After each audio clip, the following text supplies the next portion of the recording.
Akash is perfect in this. कल हमने पढ़ा था लैचेस प्रिस्क्रिप्शन, एक बार उसको रिवाइज करा के आगे डिस्कस करेंगे।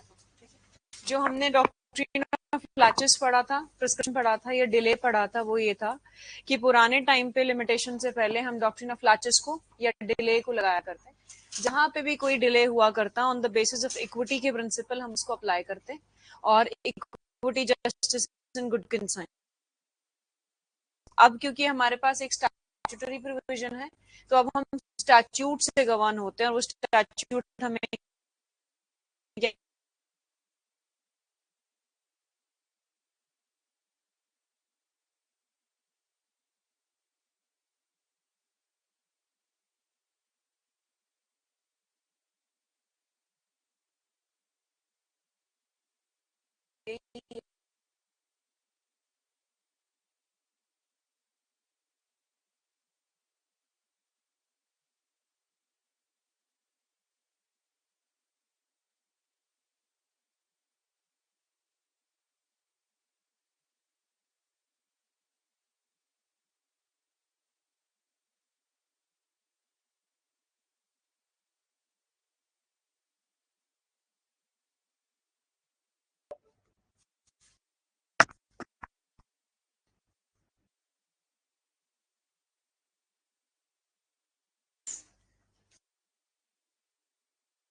वाली क्लास में हुआ है क्या? 2 क्लास से तो नहीं हुआ आगे मेरे ख्याल से।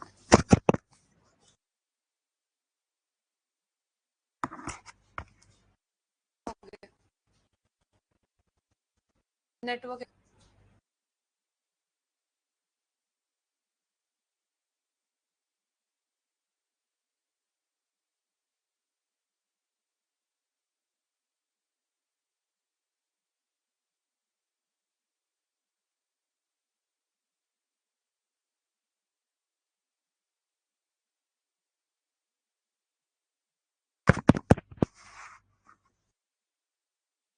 Audible now?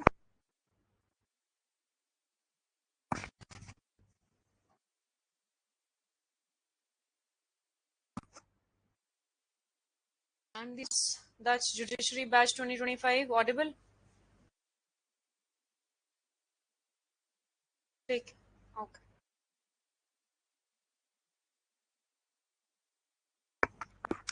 ऑडिबल नहीं हूँ Akash? Voice is cracking. Is it for everyone or is it only for Kashish?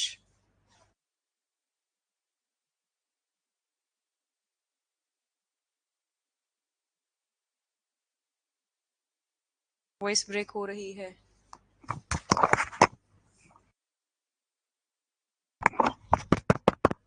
अभी भी हो रही है?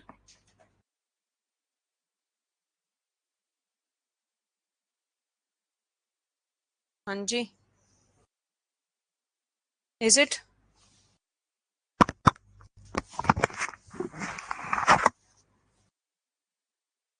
और थोड़ा बेटर है? Is it continuously breaking in between or just for a while? अब क्लियर है? ठीक है। कहाँ थे हम लोग? डॉक्ट्रिन ऑफ लैचेस डिलेज जो थे आपके पुराने टाइम के स्टैच्यू के हिसाब से, मींस डॉक्ट्रिन्स के हिसाब से एप्लीकेबल हुआ करते हैं। इसलिए हमारे प्रोविजन है, वो स्टैट्यूटरी प्रोविजन आपको कहता है कि इन केस आपका पीरियड ऑफ लिमिटेशन एक्सपायर हो चुका है और आपका पीपी भी खत्म हो चुका है, तो आपका सूट बार्ड बाय लॉ माना जाएगा, जो हम सेक्शन 3 को आज स्टार्ट करेंगे। ठीक है, सेक्शन 3 के साथ मैंने आपको बोला था अगर पॉसिबल हो तो सीपीसी का बेयर एक्ट आप लोग साथ में रखिएगा।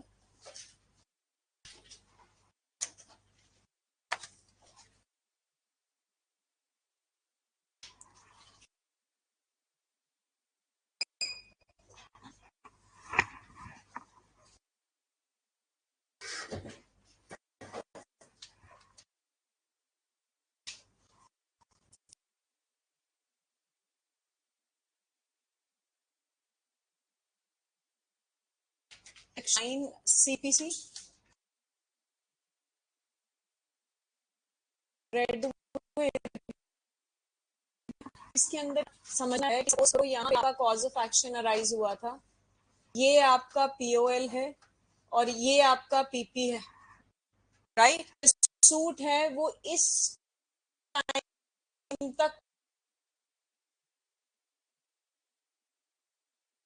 आपका कभी भी जो है बाद अगर कभी भी सूट डलता है इस जिगजैग वाली पोजीशन में, तो वहां पे सेक्शन 3 लिमिटेशन एक्ट आपका कह देगा दैट सूट इज बार्ड।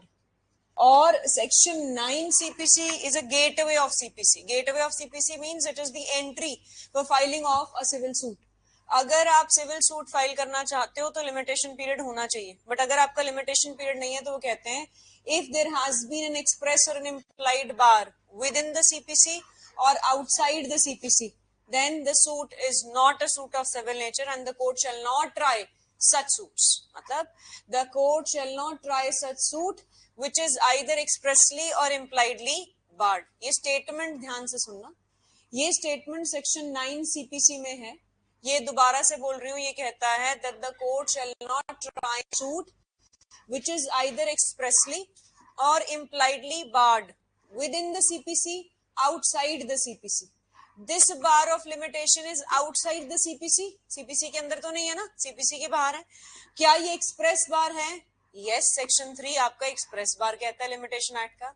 तो क्या कोर्ट, कोई भी court for that matter civil court, कोई भी सूट ऐसा ट्राई कर सकता है जो एक्सप्रेस बार है आउटसाइड द CPC? बताइए। यस, यस क्यों बोला? हाँ? मैं ये कह रही हूं कि अगर आपका कोई भी कोर्ट है, आप लोग ही सिविल कोर्ट हो आप लोग, और आप लोगों का एक सूट लिमिटेशन के हिसाब से बार्ड है as per the express provisions of the limitation, क्या आप एज ए सिविल कोर्ट उसको सूट को एंटरटेन करोगे?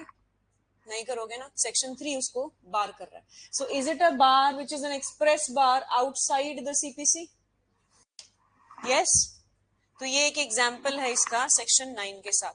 तो सेक्शन 9 CPC का गेटवे है और आपका सिविल लॉ पे ही लिमिटेशन एक्ट लगता है। तो लिमिटेशन एक्ट को एप्लीकेबल कराने के लिए मेरे पास ये सूट जो है वो बार्ड नहीं होना चाहिए। अगर वो बार्ड हुआ तो सेक्शन 9 उसको एंटरटेन करने ही नहीं देगा, विच मीन्स थ्रेश होल्ड पे उसको बार लगा देगा। और थ्रेश होल्ड पे बार लगने का मतलब बाद में कोई भी चीज उसके रिगार्डिंग आप कैरी फॉरवर्ड नहीं कर सकते। क्लियर हुआ? यहाँ सेक्शन 3 के हिसाब से पहली चीज को पढ़ते हैं अब हम, है आपका। हाँ जी वृति, वॉइस इज नॉट क्लियर। क्या नहीं समझ में आया वृति? Nothing.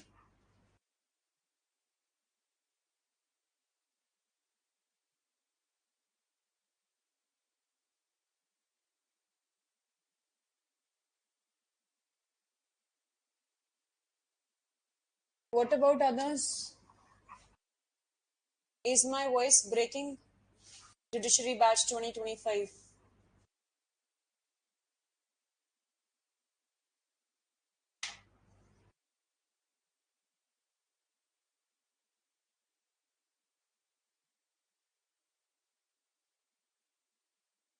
Yes, let me know please. फिर गया, मुझे लग रहा है नेटवर्क।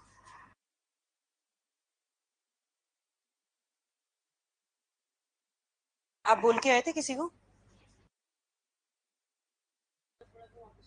कौन था? हाँ जी, कोई ना, we'll sort out that matter also। अंकित अभी के लिए क्लियर है ना?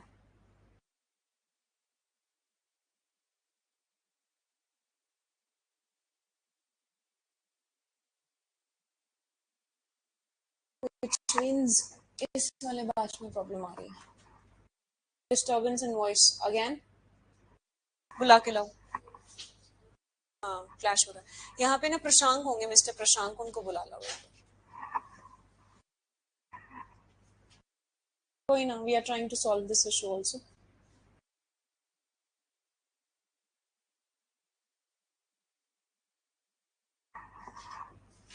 पहले नहीं आई ना इनको, 2 दिन से इनको जब क्लास नहीं लग रही थी तो नहीं आई प्रॉब्लम, अब आ रही है, विच मीन्स दोनों की क्लब टुगेदर हो रही है, इसके कारण दिक्कत है। तो वीकेंड बैच की जगह एक ही में नहीं कर सकते हम, है ना?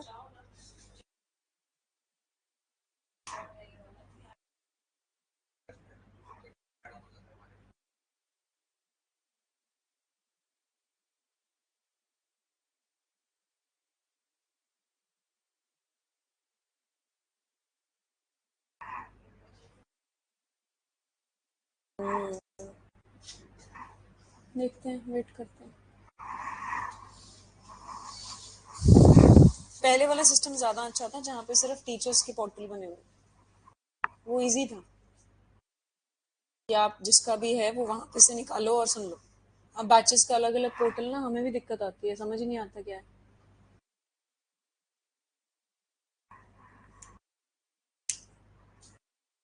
मेरे को लगता है वो जानते नहीं होंगे, प्रशांत को कौन जानता भाई।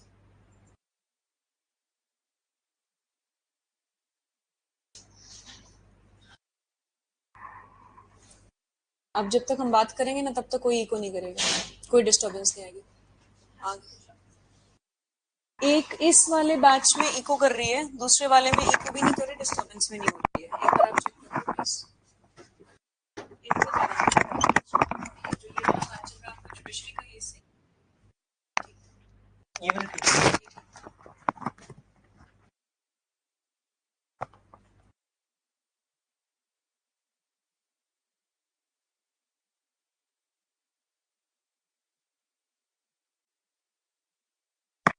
हाँ जी, अभी क्लियर है? और is there still disturbance in the voice? Clear है?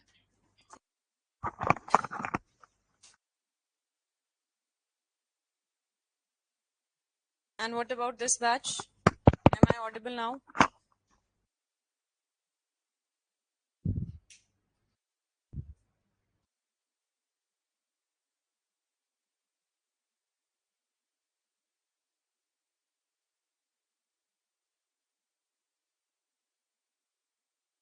कर रही होती तो मैं नहीं देख पाती तुम लोगों को।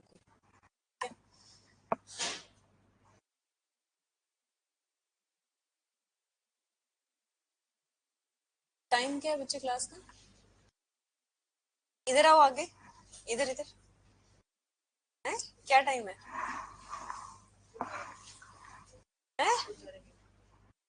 स्पेशल था आज। Section 3, section 3 bar of limitation, part 2, that is limitation of suits, appeals and applications. Subsection 1, subject to the provisions contained in sections 4 till 24 inclusive. Inclusive means 4 भी include होगा, 24 भी include होगा। ऐसा नहीं है कि 5 से 23 होंगे और 4 और 24 इंक्लूड नहीं करेंगे, मीन्स 4 से इन टोटो 24 तक इंक्लूड माना जाएगा।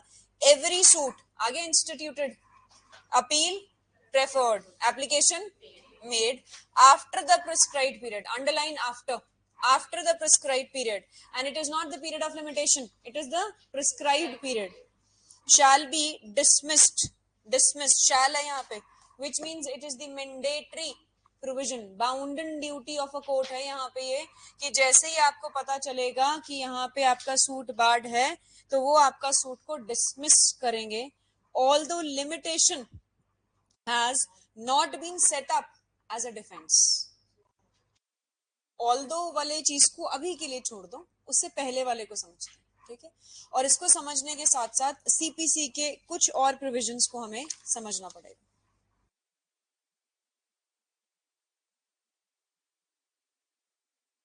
ए वर्सेस बी का एक सूट है, ये मेरा कॉज ऑफ एक्शन, ये मेरा पीओएल, ये मेरा प्रिस्क्राइब पीरियड। मैंने जो है वो सूट यहाँ पे इंस्टीट्यूट किया, ए वर्सेस बी का सूट है, फाइलिंग काउंटर पे गई, suit is with in the time period, yes और नो? सूट अगर with in the time period है, क्योंकि पीपी से पहले है, चाहे पीओएल के बाद, उससे फर्क नहीं पड़ेगा, सूट अगर with in the time period है तो क्या वो सेक्शन 3 में सूट डिसमिस होगा? नहीं होगा, ठीक। बट सपोज मैंने सूट यहां पे डाला, सूट इंस्टीट्यूटेड हियर, और क्योंकि सूट कैसे इंस्टीट्यूटेड माना जाता है, कल बताया था प्लेंट पे, है ना, फाइलिंग ऑफ अ प्लेंट। तो जब मैंने ये ड्राफ्ट की होगी यहाँ पे आपकी प्लेंट, तो प्लेंट में अपना कॉज ऑफ एक्शन तो लिखा होगा ना बच्चे, पहले और दूसरे पैराग्राफ में, उसमें मैंने डेट्स भी स्पेसिफाई की होंगी, फिर यहाँ पे मैंने हेडिंग भी डाली होगी, ये सूट किस चीज का है, suit for permanent injunction, perpetual injunction, तो टाइम पीरियड भी पता होगा। और यहाँ पे ही पेटेंट डिफेक्ट है। पेटेंट डिफेक्ट का मतलब error which is apparent in the plaint itself. Very good. तो वहां पे हम क्या करते हैं, हम यहाँ पे कोर्ट होने के नाते आपकी प्लेंट को रिजेक्ट करते हैं। ऑर्डर 7, रूल 11, क्लॉज डी और सब रूल डी को आप यहाँ पे लिख सकते हो। इसको समझ लेना, पहले 3-4 बार समझाऊंगी क्योंकि ये थोड़ा सा टेक्निकल एस्पेक्ट है। एक बार ये समझ गए तो इजीली आपको समझ में आ जाएगा। It is also known as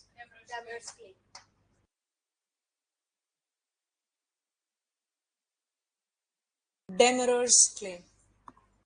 It means what? As per Order 7, Rule 11 of the CPC, there are several grounds on which your plaint can be rejected. Although the rejection of a plaint is a deemed decree as per Section 2, subsection 2, which means per se appeal will lie. And in case of return or rejection, rejection is considered to be a very rigid order, and thereby it has been made a decree, and return is not a harsh or a rigid order, and thereby it is still an order. तो जब हम rejection की बात करते हैं plaint की, तो हम उसके अगेंस्ट अपील में भी जा सकते हैं, हम उसके अगेंस्ट जो है आपके उसके सेटिंग असाइड में भी जा सकते हैं, ठीक है, या हम फ्रेश सूट भी डाल सकते हैं। ये भी हमारा रूल 13 ऑफ ऑर्डर 7 कहता है। सेटिंग असाइड नहीं, सॉरी, फ्रेश सूट। अब हुआ क्या, मैंने इसको यहाँ पे इसके साथ क्यों लिंक किया? सेक्शन 3 कोर्ट को ये कहता है that court shall dismiss the suit, but this does not amount to a dismissal of a suit, it amounts to the initial stage, the rejection of a plaint. तो जब एक law एक ही चीज की बात करे और दूसरा लॉ दूसरी चीज की बात करे, तो दोनों के बीच में एक हार्मोनियस कंस्ट्रक्शन होती है। तो अगर मेरे इसमें पेटेंट डिफेक्ट आता है कि प्राइमा फेसाई आपको इस प्लेंट को पढ़ने के बाद पता चल गया कि ये तो कमी है और आपका सूट बार्ड बाय लॉ है, तो सूट डिसमिस होने की बजाय कोर्ट उसको प्लेंट ही को ऑल टुगेदर रिजेक्ट करे, चाहे वो ऑर्डर सेक्शन 3 के साथ भी करे। आप ये बोलोगे जरूर एज अ कोर्ट कि जी सेक्शन 3 भी बार करता है, प्लस ये ऑर्डर 7 रूल 11 सब रूल डी का पार्ट है, तो मैं इसको रिजेक्ट करूंगा क्योंकि ये वैलिड ग्राउंड है ऑफ रिजेक्शन। हाउएवर, आप लोग एज प्लेंटिफ बड़ा स्मार्टली एक्ट करते हो, बिकॉज आप लोगों के जो वकील हैं, जो सीनियर लॉयर्स हैं, या आप लोग खुद बहुत अच्छे से उन्होंने सलाह दी है कि ऐसा करो, कॉज ऑफ एक्शन जो है वो 1 साल बाद का बना लो। यहाँ थोड़ा पता चलेगा, प्लेंट तो एडमिट होगी एक बार, और अगर मैंने 1 साल लेट का बनाया, विच मीन्स ये मैंने यहां से नहीं यहां से शुरू किया, तो ऑटोमेटिकली ये विद इन पीपी आ गया दिखाने के लिए। तो जब ये विद इन पीपी आ गया, तो प्लेंट में तो पेटेंट डिफेक्ट नहीं रहा ना, कोई कमी प्राइमा फेसाई तो दिख नहीं रही। अब क्या होगा, ऑपोजिट पार्टी की रिटन स्टेटमेंट आएगी, जब उसको समन सर्व हो चुके होंगे, समन सर्व होने के बाद जब उसके पास कॉपी गई होगी, तो उसकी रिटन स्टेटमेंट आएगी डिफेंडेंट की। रिटन स्टेटमेंट में वो सबसे ऊपर लेगा preliminary objection as per order 8। जब वो प्रीलिमिनरी ऑब्जेक्शंस लेगा तो वो लिखेगा that this suit is barred by law, और सबसे पहले as per order 14 court has to frame the preliminary issues, ठीक है, कोर्ट प्रीलिमिनरी इशू फ्रेम करेगा। अब आप लोग कोर्ट बन जाओ। जब ये मैटर आप लोगों के पास आया प्लेंटिफ और डिफेंडेंट का, तो आपने जब प्लेंट देखी, आपने जब रिटन स्टेटमेंट देखी, तो आपने एक इशू फ्रेम किया, weather this suit is barred by law, yes और नो। अब वहां पे क्वेश्चन मार्क आ जाता है। इसके लिए आपको दोनों पार्टीज को सुनना पड़ेगा ना बच्चे। इनिशियली तो एविडेंसेस हो रहे हैं, बट एविडेंसेस किस पर्पस के लिए हो रही है? Only to certain whether the suit is barred by law or whether it is not barred by. तो अगर ऐसी चीज को सर्टन करने के बाद पता चलता है कि वाकई में ये सूट बार्ड बाय लॉ है, तो ये रिजेक्शन ऑफ प्लेंट का ग्राउंड नहीं बनता है। That leads to the dismissal of the suit, चाहे वो रेड विद ऑर्डर 9 होगा सीपीसी के, एंड सेक्शन 3 लिमिटेशन एक्ट जाएगा ही जाएगा फॉर दैट मैटर। तो जब मैंने ये वर्ड पढ़ा ना कि दैट शैल बी डिसमिस्ड, तो डिसमिसल के साथ साथ रिजेक्शन भी हो सकती है। रिजेक्शन कब होगी? जब पेटेंट एरर है, लेकिन जब लेटेंट डिफेक्ट है और एविडेंसेस लीड करने दे दिए, तब आपका सूट डिसमिस माना जाता है as per order 9 of CPC and section 3 of the limitation act. समझ में आया? दोबारा समझाऊं क्या? एनीवन? पीछे न्यू स्टूडेंट्स, दोबारा समझाऊं? पक्का समझ में आ गया? अब ऑनलाइन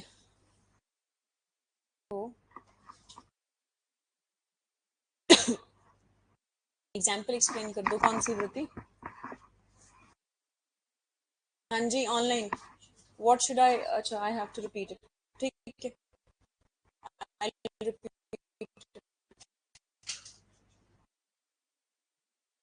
समझ लो, ये एक दो प्लेंट मीन्स एक प्लेंट में जो कॉज ऑफ एक्शन है वहां पे ही पेटेंट डिफेक्ट है with regard to the limitation period,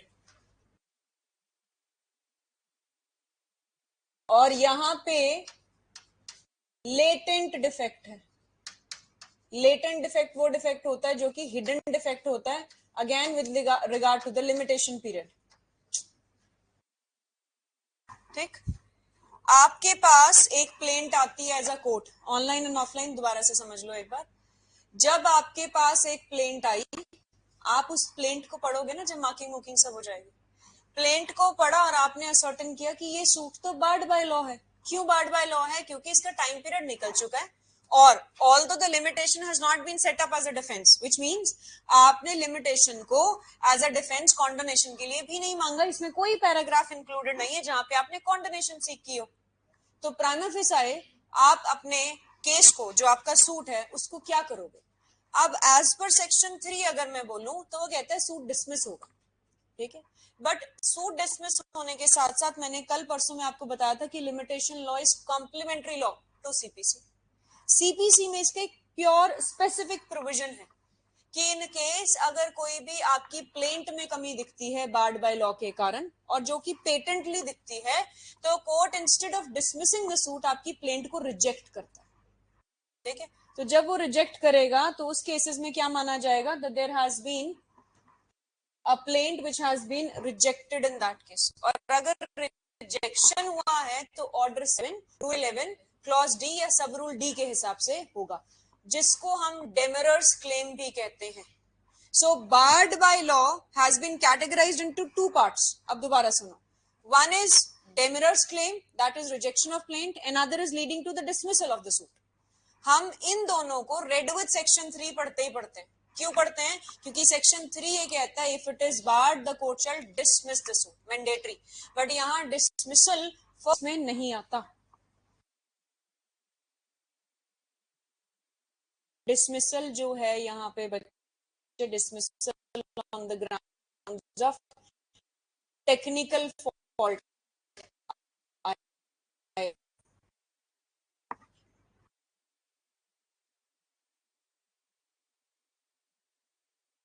board by law, form of demurrers claim और rejection of plaint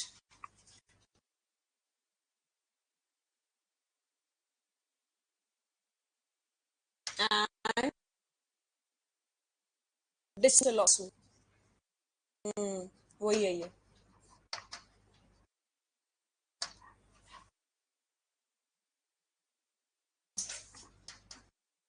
patent error, order 7, that is your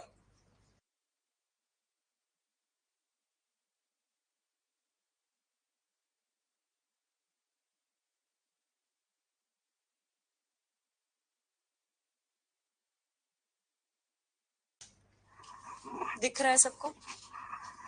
बनाओ इसको।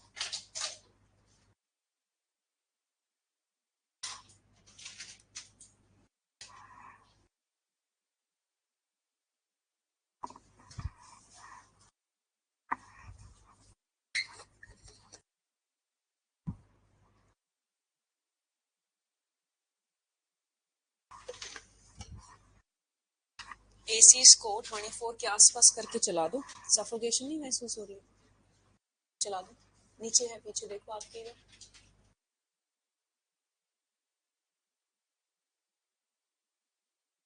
ये भी थोड़ी देर में चल जाएगा, इसका टेम्परेचर सेट कर दो। बन गया बच्चे सबका? आ रहा, मजा आ रहा ना लिमिटेशन और सीपीसी लिंक होके? जब लॉ लिंक होता है और आपको पता चलता है कि अरे वो प्रोविजन मुझे याद है, तो कैसा प्राउड सा फील होता है ना। यही चाहिए हमें बस आपसे। कमिंग बैक, आ जाओ वापस। लिख लिया गुरप्रीत?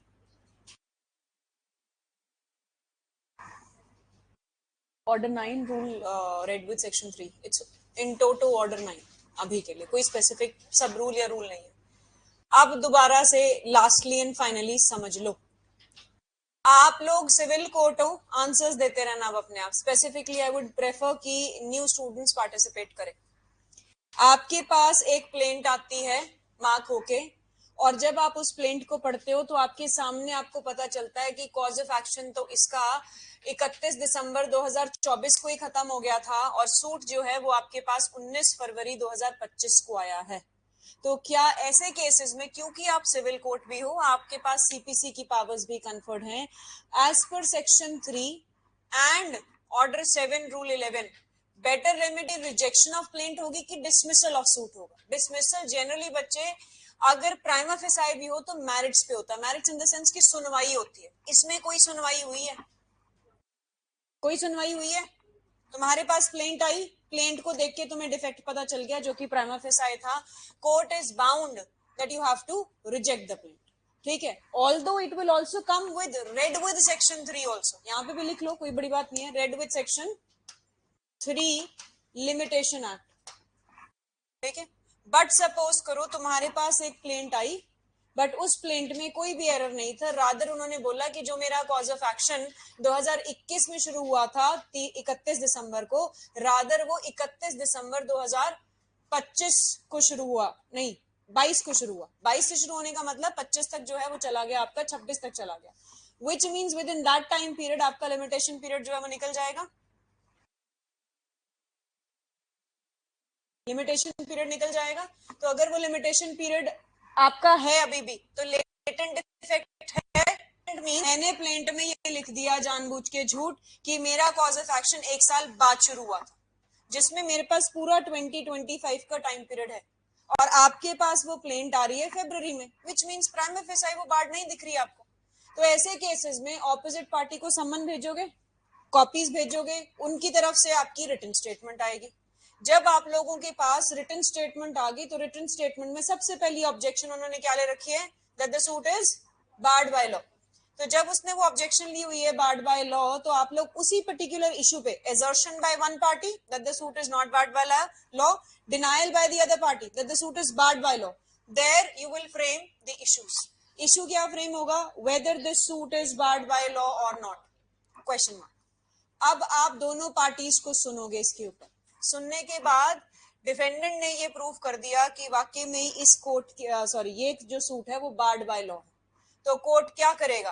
क्योंकि इनिशियल स्टेज नहीं रही, एविडेंसेस आ चुके हैं, तो यहाँ पे it will lead to the dismissal of the suit and that too within this domain. आया समझ में आप सबको? श्योर? तो अब ये हमने although the limitation has not been set up as a defence, उस पे आ जाते हैं। जो आपका सेक्शन 5 है, एक बार निकालो जरा लिमिटेशन एक्ट का, सेक्शन 5 लिमिटेशन एक्ट।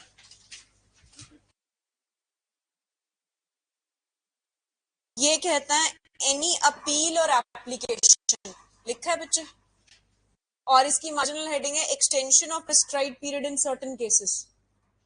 क्या ये सूट्स पे लगता है? The answer is no, it does not apply to suits. ये लिख भी लेना बेयर एक्ट्स में, क्योंकि पीटी में ये रेलेवेंट है। Section 5 does not apply to suits. और आपका एक बहुत फेवरेट क्वेश्चन आता है, suits can be condoned, suits under CPC, ऐसे आता है लिखा हुआ, suits under CPC number 1 can be condoned, cannot be condoned, can be condoned under order 7 rule 6 and both A and B, none of the above. C, it's C. suits can be condoned but only and only under order 7 rule 6 and not under any of the provisions of the limitation. तो limitation act में suits नहीं condone होते. Condone का मतलब माफीनामा. तो अगर मैं ये बोलूं कि हाँ जी जो ये 2 महीने मैंने सूट लेट डाला क्योंकि मेरा जो प्रिस्क्राइब पीरियड है वो 31 दिसंबर 2024 को खत्म हो रहा था और मैं फरवरी में आपके पास आई, तो मैं इसी प्लेंट में अपनी जो पहले प्लेंट बताई थी उसी में एक पैराग्राफ ऐड करूंगी. वो paragraph would be of the condonation of my suit as per order 7 rule 6. जब मैं वो पैराग्राफ लिखूंगी तो उसमें मैं सफिशिएंट ग्राउंड लिखूंगी और मैं प्लेंट के साथ उसको अटैच करूंगी कुछ डॉक्यूमेंट्री प्रूफ को. वो क्या हो सकता है? Maybe I was being hospitalize, I have all the receipts of the hospital and maybe I went abroad, I wasn't aware of the same fact, so and so forth. कुछ urgency थी जिसके कारण मुझे जाना. तो सबसे पहले क्या सुनेगा?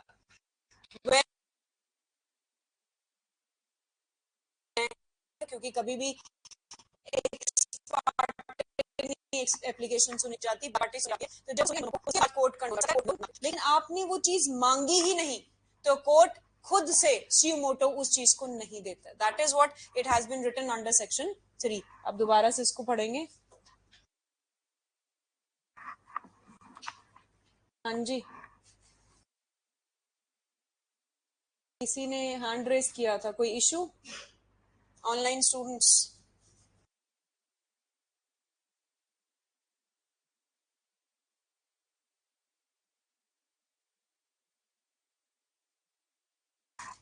वॉइस ब्रेकिंग बहुत ज्यादा हो रही है.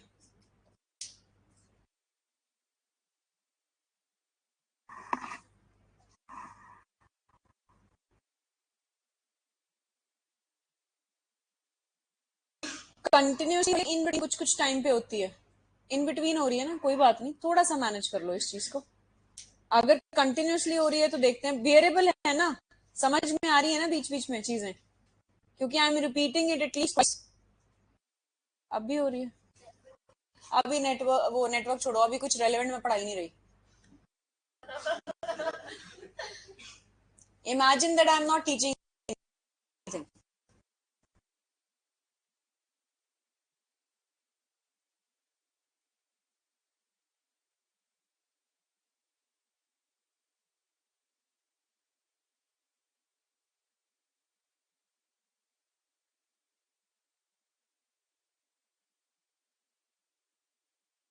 और अगर आप इंटरप्रेट नहीं कर पा रही है, डिस्कनेक्टेड. Very good.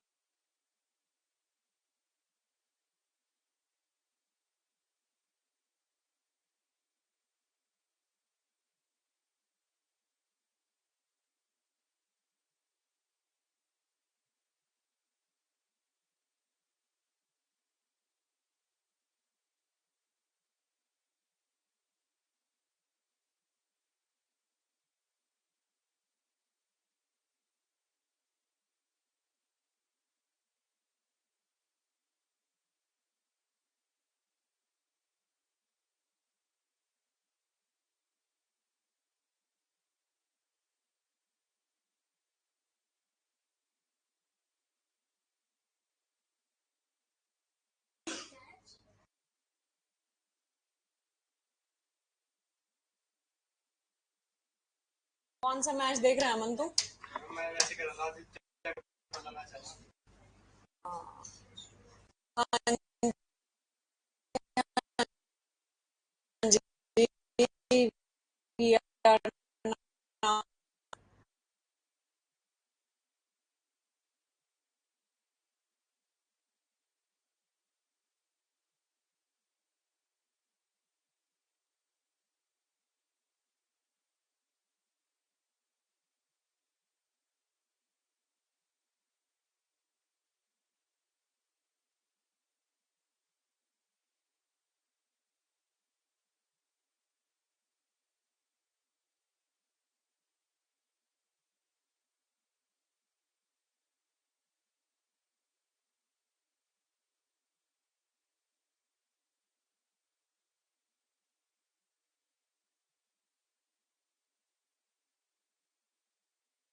हाँ जी, ऑडिबल?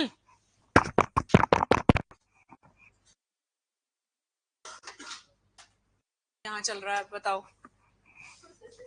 अब वहाँ वॉइस ब्रेक हो रही है।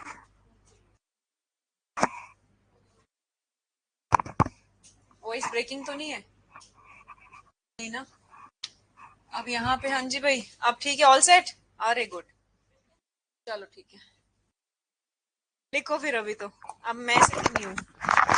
Policy behind section 3, limitation act का ए बड़ा रखना हमेशा एक्ट का, ठीक है।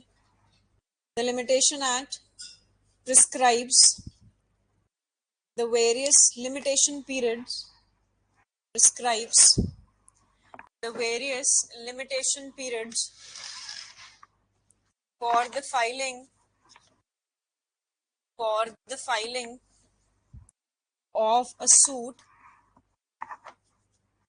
application or an appeal, for the filing of a suit, application or appeal,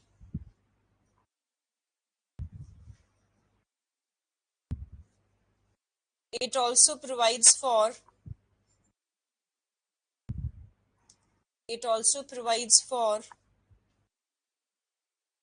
the various provisions of condonation,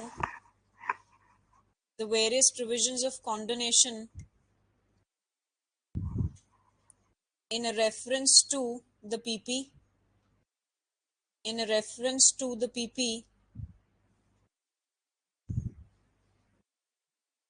the policy behind the limitation period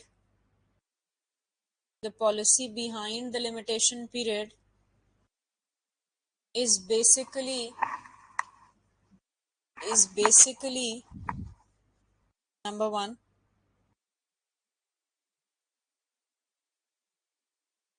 the possibility of litigation cannot be allowed to continue forever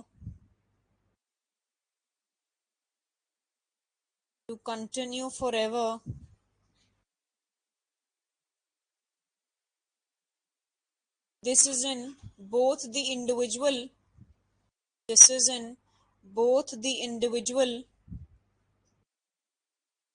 as well as the societal interest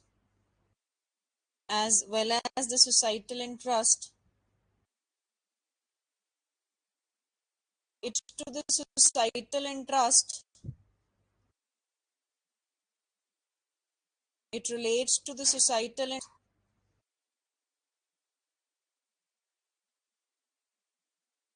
as reducing the possibility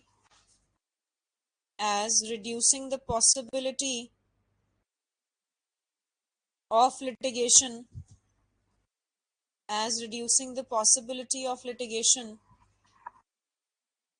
and consequent pendency of litigation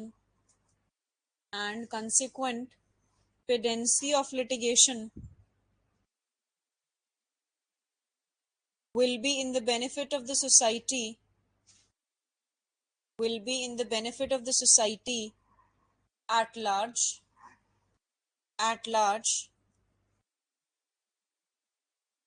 Next point.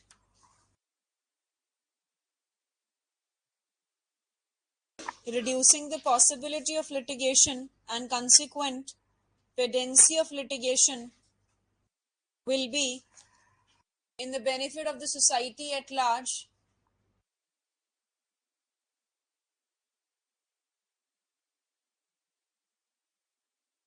Next point. By keeping the possibility of litigation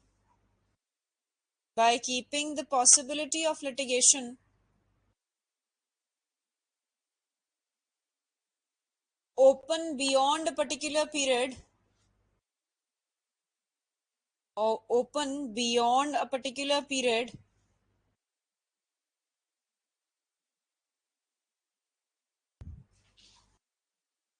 will be detrimental to the interest of justice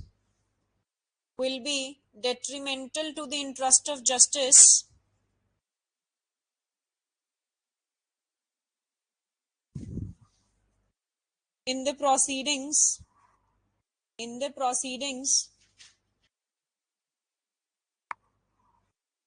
as evidences due to the passage of time, as evidences due to the passage of time,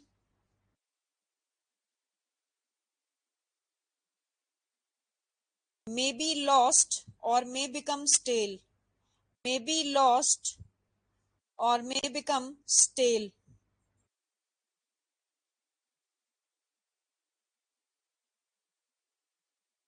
May be lost or may become stale. Stale, you understand?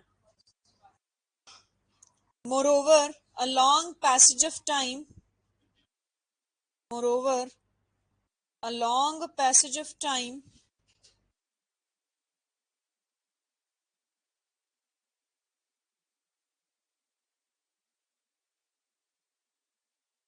may also result into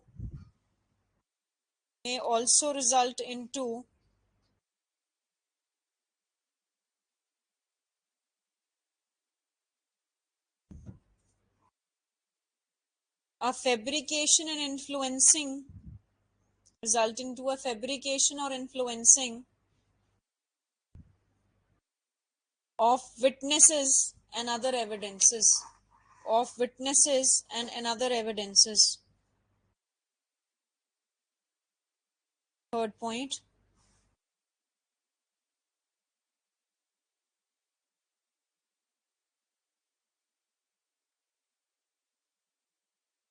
the law requires that a person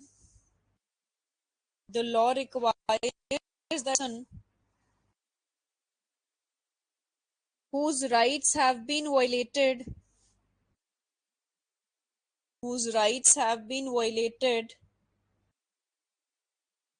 should be prompt enough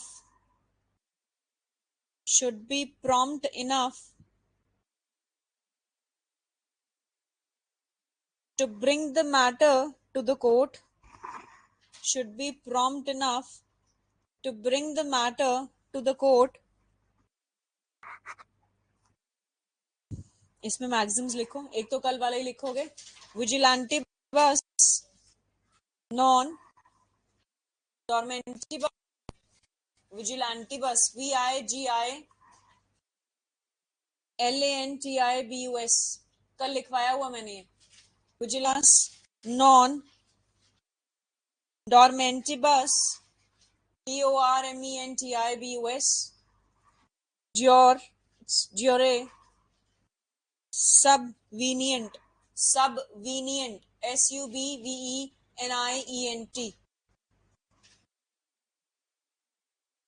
meaning लिखो.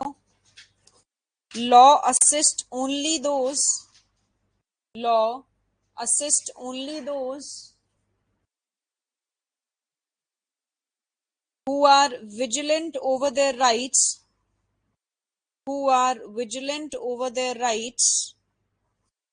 and not those who sleep over or upon their rights.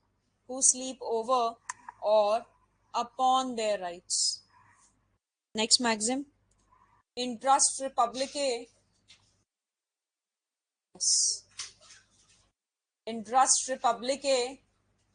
ut sit finis litem. Intrust Republicae ut sit finis litem. Shall I write it there?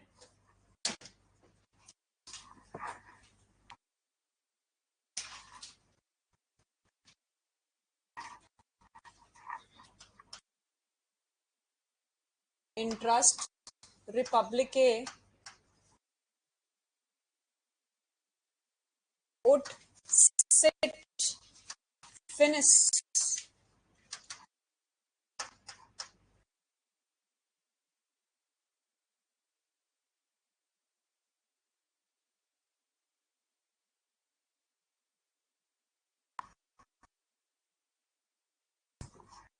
Yes.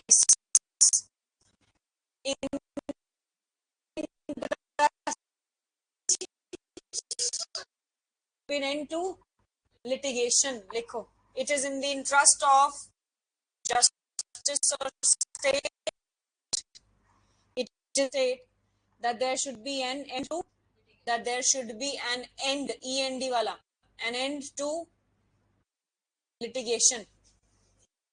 What is the meaning of end, END? It has two meanings. It has two meanings. Very good. One is the purpose and another is the finishing thing. Okay, that there should be an end to litigation. Here end means good. Next likho aage. Now there is a paragraph. Section 3 itself. Section 3 of the Limitation Act expressly mandates that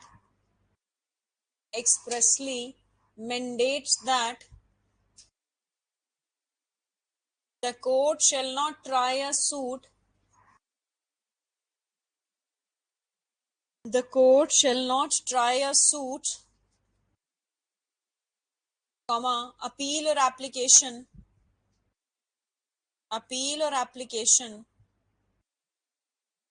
if the suit, appeal or application is barred by limitation. Suit, appeal or application is barred by limitation.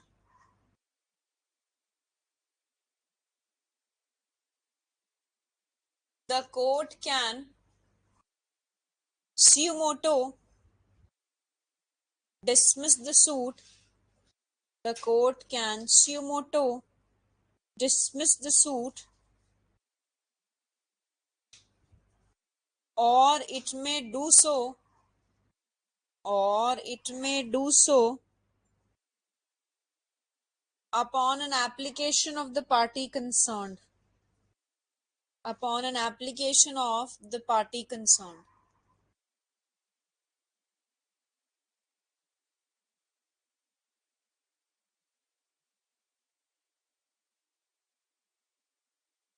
Next part. हाँ जी, patent defect है तो rejection हो ही गई वहां पे, तो सीमोटो ही तो है, और क्या है. लेटेंट डिफेक्ट है तो सीमोटो कर ही नहीं सकता because the court is not aware. In that case the issues needs to be framed and the opposite party has to take the objection first.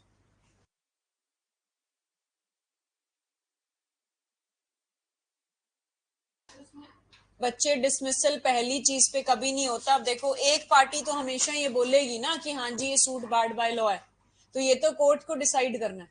तो कोर्ट डिसाइड करने में एविडेंसेस के रूप में विटनेसेस को बुलाएगा तो विटनेसेस को भी समन्स भेजेगा, या डॉक्यूमेंट बुलाएगा तो डॉक्यूमेंट को समन्स भेजेगा. तो उन सर्कमस्टांसेस में जाके फिर हम डिसाइड करेंगे. So on the very first day it can not be decided unless and until it is such a nature of a suit which can be disposed of at the first hearing as per order 15 of CPC. तो अगर वो order 15 वाला नहीं है तो automatically फिर एक दिन में होगा ही नहीं. ठीक है जी. कमिंग बैक, लिखो आगे. The party who's to be benefited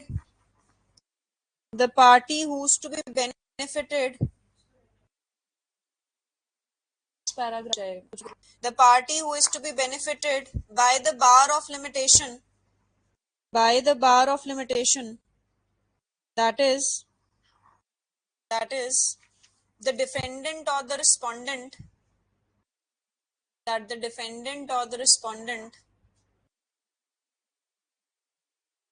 may raise the preliminary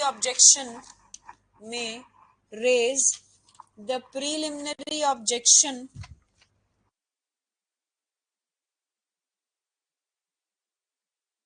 either in the written statement itself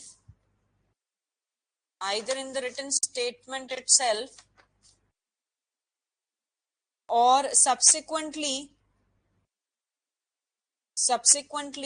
through the amendment of pleadings.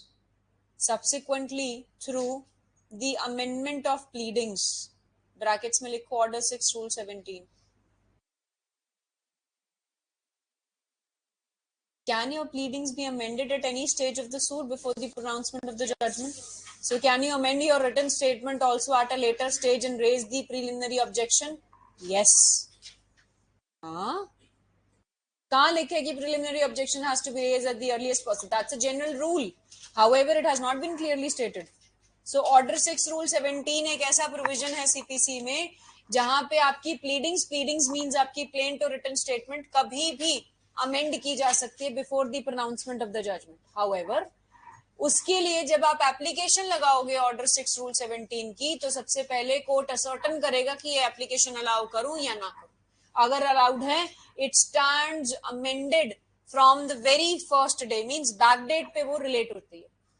याद आया? आप लोगों को समझ में आया मैंने ऑर्डर 6 रूल 17 क्यों लिखा है? वो इसलिए लिखा है कि अगर बाय चांस जब समन्स गए मुझे और मैं डिफेंडेंट हूं, मैंने स्टार्टिंग में जब अपनी रिटन स्टेटमेंट डाली तो मैंने ऑब्जेक्शन रेज नहीं किया. बाद में जब 2-3 हियरिंग्स हो गई या 4-5 हियरिंग्स भी हो गई, तब जाके मैं अमेंडमेंट ऑफ प्लीडिंग की एप्लीकेशन लगा रही हूँ कि जी मुझे अपनी प्लेंट ये रिटन स्टेटमेंट अमेंड करनी है और इसके अंदर ये डालना है that the suit is barred by law. तो कोर्ट सबसे पहले तो पूछेगा कि were you sleeping upon your own rights, और 2-3 चीजें भी पूछेगा, सफिशिएंट कॉज भी देना, ऑपोजिट पार्टी को भी पूछेगा. उसके बाद कोर्ट इसको डिसाइड करेगा. फिर कोर्ट एप्लीकेशन अलाउ करेगा. अलाउ करते ही वो रिलेट बैक कर जाएगी उस डेट पे जिस दिन मैंने रिटन स्टेटमेंट डाली थी ओरिजिनल. क्लियर है? जनरली जब एप्लीकेशन चलती है, पूछ ही लिया क्वेश्चन, मैंने सेक्शन 5 में बताना था, every application in any of the courts, that may be civil court or criminal court, the court exercises double discretion. What is that double discretion? मैं आप लोगों के पास, फिर इसी अमन जो है वो समझ जाएगा, मैं आप लोगों के पास एक एप्लीकेशन लगाती हूँ कि जी मुझे मेरी स्टेटमेंट को, मेरी रिटन स्टेटमेंट को अमेंड करना है. सबसे पहले तो आप क्या देखोगे, क्या ये एप्लीकेशन अलाउ करी जाए सुनने के लिए या ना करी जाए. प्राइमा फेसाई देखोगे ना एज अ कोर्ट कि भाई मैं सुनूं इसकी एप्लीकेशन की, ना सुनूं ना, साथ के साथ प्राइमा फेसाई रिजेक्ट करूं. अगर आपने ये सुना कि हाँ भाई एप्लीकेशन सुन लेते हैं, उसके बाद जो रिलीफ मैंने मांगी अपनी एप्लीकेशन में कि मेरे को अपनी रिटन स्टेटमेंट अमेंड करनी है, वो अलाउ करोगे कि नहीं करोगे. तो जब मेरे को आप सुनोगे, सुनने के बाद आपको सफिशिएंट कॉज लगेगा तो आप मेरी एप्लीकेशन अलाउ करोगे. सो आगे दो डिस्क्रिप्शन ऑफ द कोर्ट. पहली, whether to hear the application, and second, whether to grant the relief claimed in the application. दो चीजें हैं. इन एवरी एप्लीकेशन जब भी आप जजेस बनोगे, you have to exercise these two double discretionary powers. तो अब जब अमन ने पूछा कि मैम ये तो डिले करने के लिए भी लगा देंगे, अगर मुझे प्राइमा फेसाई लग रहा है कि हाँ भाई तुमने डिले के लिए लगाई है, मैं प्राइमा फेसाई तुम्हारी एप्लीकेशन रिजेक्ट कर दूंगी, I will not here that application. तो वो तो पावर तुम लोगों के पास है ना. Inherent powers lies with the CPC itself, means with the civil courts. तो सिविल कोर्ट चाहे तो उसको रिजेक्ट कर दे, सिविल कोर्ट चाहे तो उसको सुनने के बाद रिलीफ ना ग्रांट करे. आया समझ में ये सबको? पीछे इधर लिखो आगे. अब समझ में आया मन? Online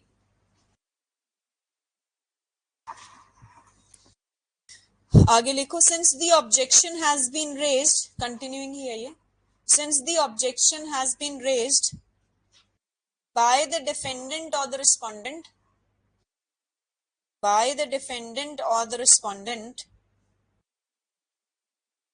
the burden of proving the said bar, the burden of proving the said bar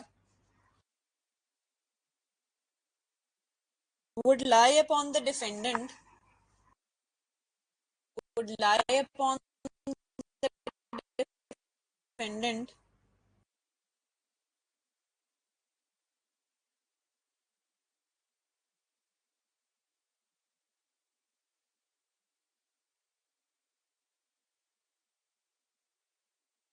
this he can do either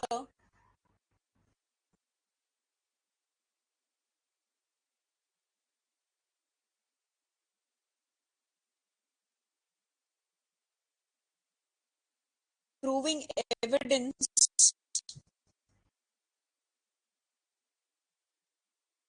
or by proving evidence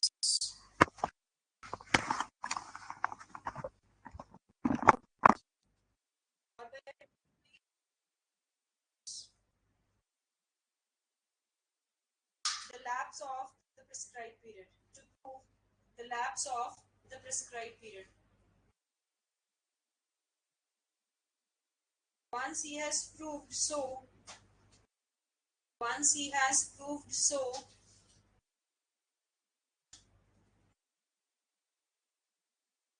burden will shift upon the plaintiff.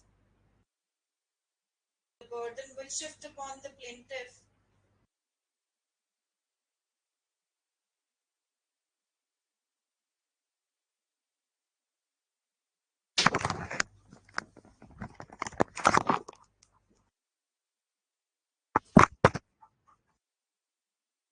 Now audible?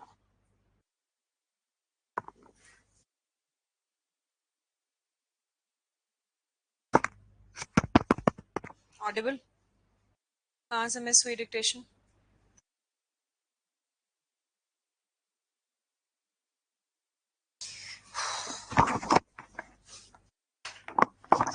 लिखो, आप लोग मत लिखना. Would lie upon the defendant or the respondent. This he can do either by showing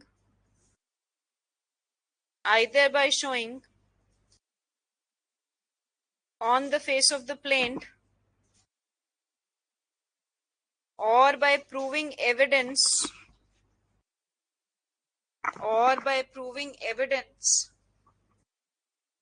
to prove the lapse of the prescribed period.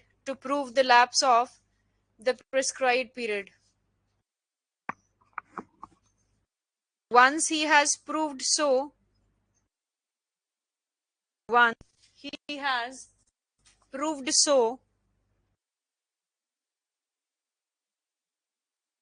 the burden will shift upon the plaintiff, applicant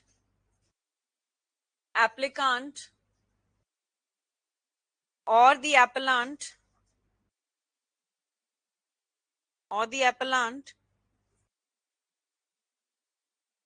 such party will have to prove that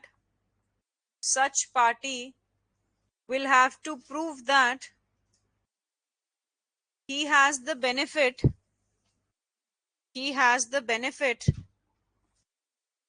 of either one of the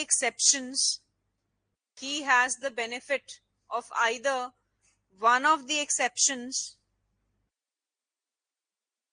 काश हो गया तेरा complete. One of the exceptions or one of the exclusions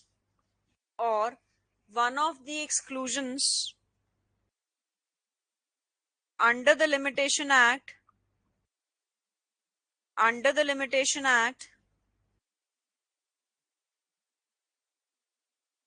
and if he fails to prove such burden of proof,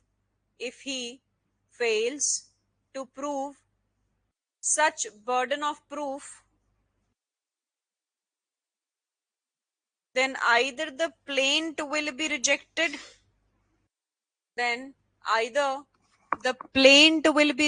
under which order? Rule 11 sub rule D or clause D. Brackets में लिख लेना. Order 7 Rule 11 sub rule D. और brackets close कर देना. उसके बाद लिखो और the suit shall be dismissed. Brackets में लिखो Order 9 CPC read with Section 3 limitation and Section 9 CPC.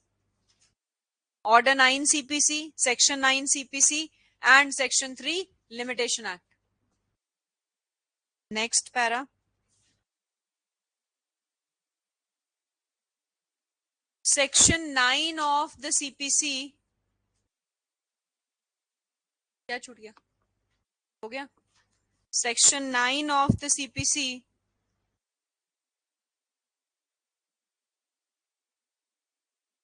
under Section 9 CPC read with Order 9 CPC and Section 3 Limitation Act. Next para. Section 9 CPC declares that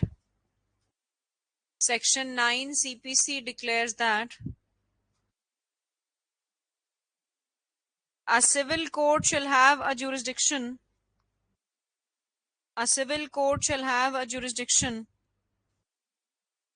upon the suits of civil nature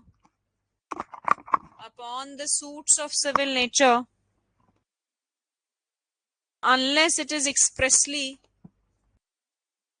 unless it is expressly or impliedly barred. Unless it is expressly or impliedly barred. Section 3 of the Limitation Act. Section 3 of the Limitation Act is one such express bar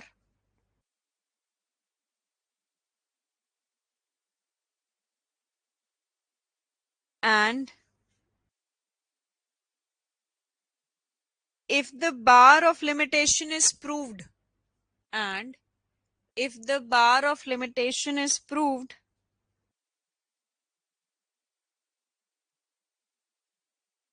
and no exception or exclusion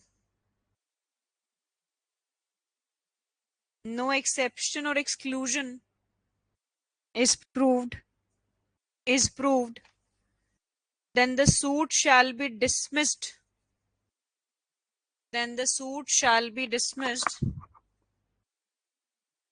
as per section 9 CPC read with section 3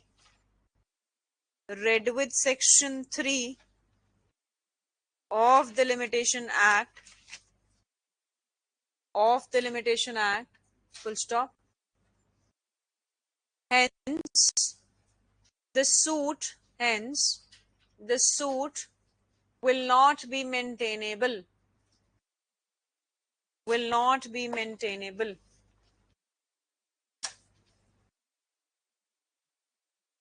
Mayank, ठीक है? Need some water? हाँ जी. Now कुछ interaction with the new students जो मैंने अभी तक नहीं किए. ठीक है, पहले तो नाम बता दो अपने ताकि मुझे याद हो जाए. एंड आप लोगों की लॉ हो चुकी है, सबकी चल रही है अभी लॉ. कहाँ से कर रहे हो आप? ये जो लांड्रा वाला है. ठीक है. कि कौन सा ईयर है? फाइनल ईयर है? Third year. मतलब आपने ग्रेजुएशन के बाद किया. ठीक है. क्या नाम है आपका? हिमांशु. देवेंद्र. आपकी लॉ होगी? कहाँ से की? पटियाला से. आदित्य कहाँ से लॉ की है? Okay, I think you were there in the demo. ठीक है. यस. शिव. ओके, कहाँ से लॉ की है? भिवानी से. नेक्स्ट सिटिंग टू ऋतु. आप न्यू हैं? कहाँ से किया आपने लॉ और नाम?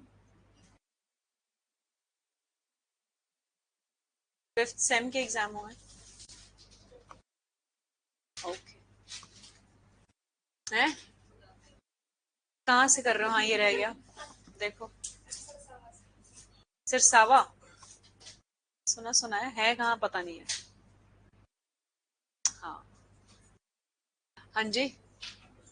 अनुज लॉ होगी? कहाँ से? रोहतक. कुरुक्षेत्र. हो चुकी है LLM? गुड. उसके अलावा हाँ जी. कविता लॉ थर्ड ईयर है अभी. 5 years है 3 years ही है? 5 years में. कहाँ से? पंचकुला. ओके. हाँ, बरवाला के आसपास जो है. राइट. हाँ जी. इंस्टेंट सारा रेडी था कि फटाफट बोल दो, मैम पूछे ही ना कुछ. हाँ जी. फाइनल ईयर है. अच्छा, तुम और हिमांशु इकट्ठे हो? पीछे वाले का नाम हर बार भूल जाती हूँ मैं क्योंकि दिखते ही बहुत कम है. नलेश और नीलेश. नलेश. लॉ होगी है ना? कब हुई थी? Last year. जुडिशरी करनी है? पक्का है?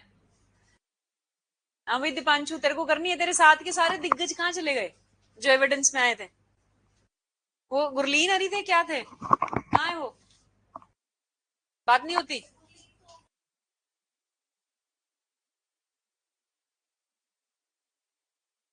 एमटी की थी कि कहाँ की थी? वही थी. हाँ? कुछ देखो मैं बताती हूँ आपको, बहुत भिन्न भिन्न प्रकार के यहाँ पे प्राणी आते हैं हमारे पास। तो उनमें से कुछ प्राणी होते हैं कि सिर्फ जिनको चंडीगढ़ घूमना होता है, घूमने के बाद बस क्लासेस का एक शो ऑफ करना होता है कि हम जुडिशरी की कोचिंग ले रहे हैं, कि जज बनेंगे बस, कि 1-1.5 साल और हम टाइम वेस्ट कर सकें अपना। वो फिर सिर्फ और सिर्फ इनिशियली 1 महीना दिखेंगे, उसके बाद वो गायब हो जाते हैं। ठीक है। जो सिंसियर स्टूडेंट्स होंगे वो काफी टाइम तक दिखेंगे और वो जेन्युइनली पढ़ाई करेंगे, और पढ़ाई के अलावा वो कुछ नहीं करेंगे। जैसे कहते हैं ना, मैं सिर्फ और सिर्फ क्या करूंगा, सच बोलूंगा, सच के अलावा कुछ नहीं करूंगा। इन द सेम वे आप लोग अगर जेन्युइनली अपना जुडिशरी का एग्जाम क्रैक करना चाहते हो, and those who are eligible this year itself, तो प्लीज थोड़ा सा ज्यादा अच्छे से फोकस कर लेना। And how many of you are from Punjab? New student है पंजाब में से। आप लोग कहाँ कहाँ से? लुधियाना, संगरूर, और कौन था पंजाब से? हाँ, नलेश, लुधियाना हब है तुम लोगों ने कर रखा। और कौन था भाई? And from Haryana, majority people. हाँ भाई, हिमांशु तू कहाँ से फिर? हिमाचल? हाँ, शिमला से? क्या बात है, शिमला का पेपर देने जा रहे हो? Contact him. हाँ जी, आप कहाँ से? नाम भी भूल गई मैं आपका। मीनू, अंबाला सिटी और कैंट? कैंट के पास, ठीक है। हाँ जी, कहाँ से?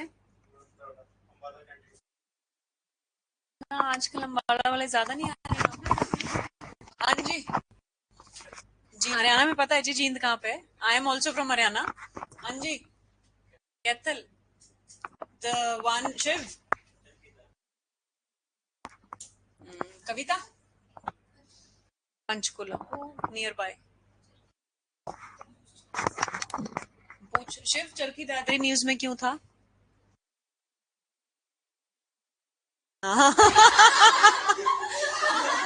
Prime Minister Haryana people seems to be rude, but they are not rude. That's the accent of speaking. So we understand that, no problem. तो हाँ, वो स्ट्रेट है, ऐसा नहीं है कि वो रूड है, वो रूड नहीं है, वो बोलने का ढंग ऐसा है हमारा। ठीक है। अम्बाला, अम्बाला में कहाँ से? City? No, address is not to be disclosed here. That's a confidential communication. SP office के आसपास? हाँ, इस चीज की कि ये करवा रहा, अपनी वेरिफिकेशन इसने कर दिया कोई काम। वेरिफिकेशन पासपोर्ट की, ठीक है, प्रोवाइजो अटैच किया करना अमन साथ में। तो 16 तो बहुत, 25 आ गया, 10 साल रिसेंट कुछ नहीं था। Very good. भिवानी से अलग हुआ था? भिवानी से कौन था? हमारे कॉलेज से? अच्छा, ठीक है।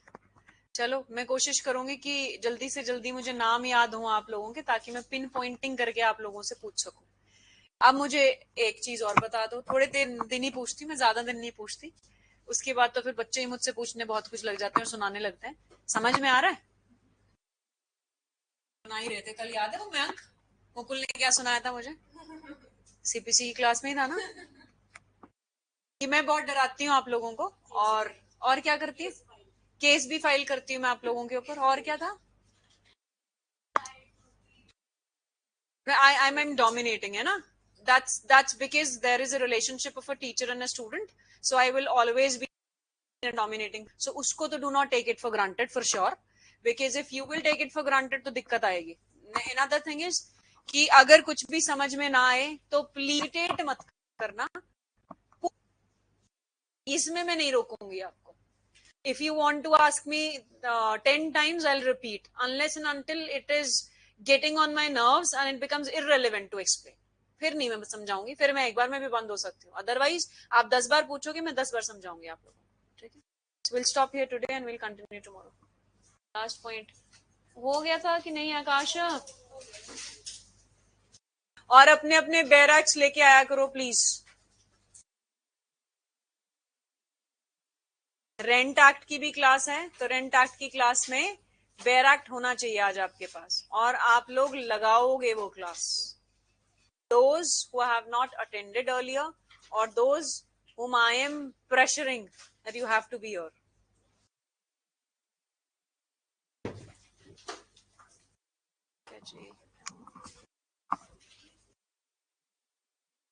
ऑनलाइन वालों से भी इंटरेक्शन